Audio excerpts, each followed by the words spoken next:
At the risk of sounding dense, I want to just keep going with this conversation because I think it's been great so far. It's the theme of this day. Yeah.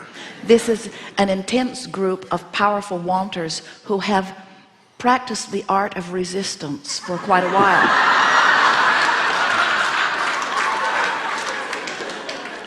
So over lunch, my wife and I were talking about how this works. So in what I'm wanting, it seems to me that the small irritations that I have in my life cumulatively are much more detrimental to me than the large things I'm trying to accomplish or manifest.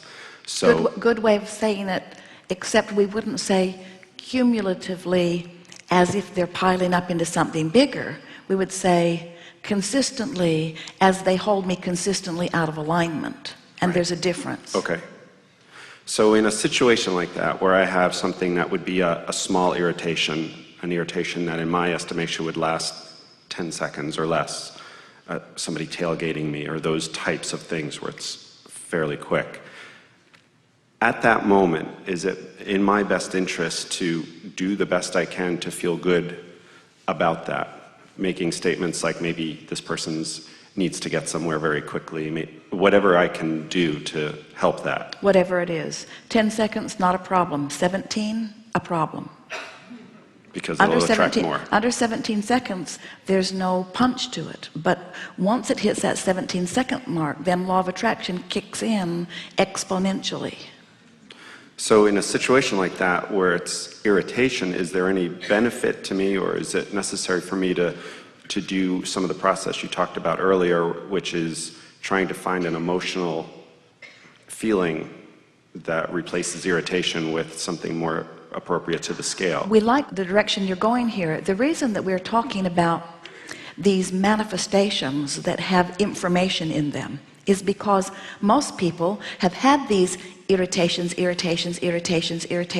and they haven't been doing the work that you're proposing that you will do. So it ends up in a manifestation that now they've got the manifestation, and now they're really negatively focused because of the manifestation.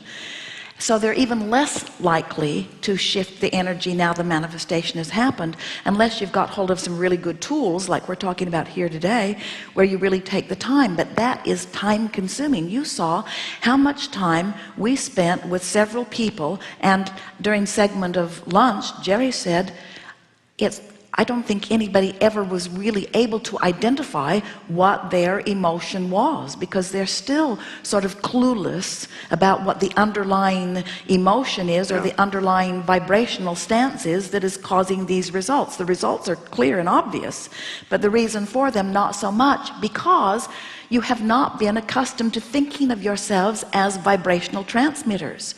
You think of yourself as action-oriented. You think of yourself as effective, as good communicators, at good action people. You know how fast you type, you know how fast you drive, you know how fast you walk, you know how many miles you can run in an hour. In other words, you have equated yourself or described yourself through action for so much longer than you have been defining yourself through emotion or through vibration, that we know it feels awkward at first. But someone like you who has been listening for a while and really understands vibration, if someone is tailgating you and you feel irritation about it, and you notice your irritation even before you say something about it, or you say something about it and recognize that you're feeling irritation, the quickest way to get to a improved vibration about that is to say, how is the source within me looking at this situation?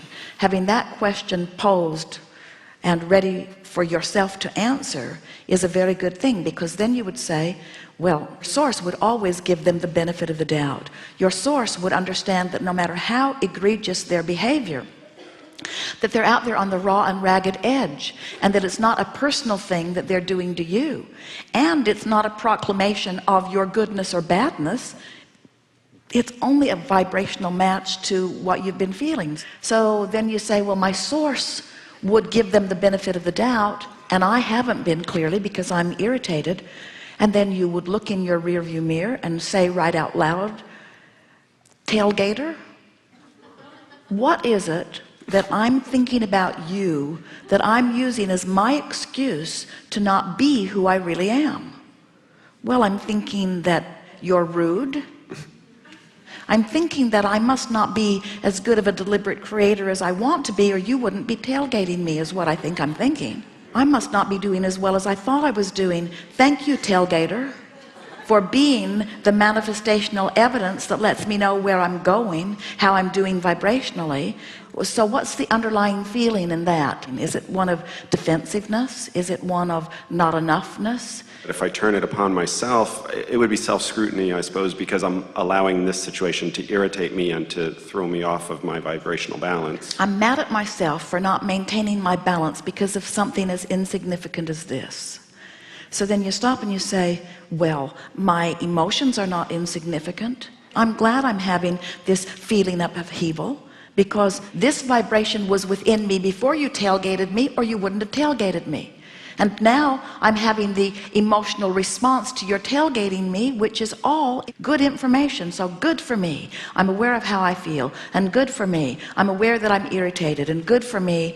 I'm aware that it's silly for me to be irritated, and good for me.